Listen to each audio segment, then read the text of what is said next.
እግዚአብሔር አምላክ ብቻውን መራው፣ ከእርሱ ጋርም ሌላ አምላክ አልነበረም። እንኳን ለሁለተኛ ዓመት የምስረታ በዓል በሰላም አደረሰን። ሰላም ተወዳጆች፣ ነቢይ አቤል ነኝ ከሴማይ ቲቪ ኢትዮጵያ።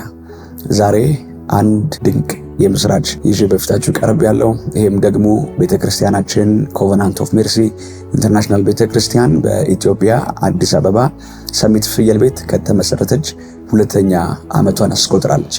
ይህንንም ደግሞ ምክንያት በማድረግ ታላቅ የምስጋና እንዲሁም ደግሞ ትንቢታዊ ኮንፈረንስ አዘጋጅተናል።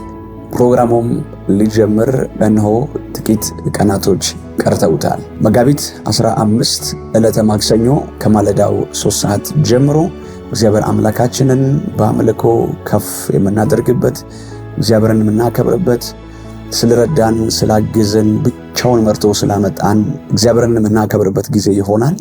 እንዲሁም መጋቢት 18፣ 19ና 20 ማለትም አርብ፣ ቅዳሜና እሁድ ደግሞ ከማለዳው 3 ሰዓት ጀምሮ እግዚአብሔር አምላክ ለምድራችን ቀብቶ ካስነሳቸው ታላላቅ እግዚአብሔር ነቢያት ጋራ እንዲሁም ደግሞ ዘማሪዎች ጋራ እግዚአብሔርን ጸጋ የምንካፈልበት ይሆናል። በእነዚህ ቀናት እግዚአብሔር አምላክ ከፍ ያለውን ነገር ያደርጋል።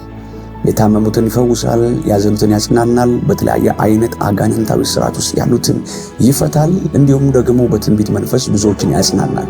በዚህ ጊዜ በኮቨናንት ኦፍ ሜርሲ ኢንተርናሽናል ቤተክርስቲያን በመገኘት ይህንን የእግዚአብሔርን ጸጋ እንዲካፈሉ ላለሁን ሻሎም።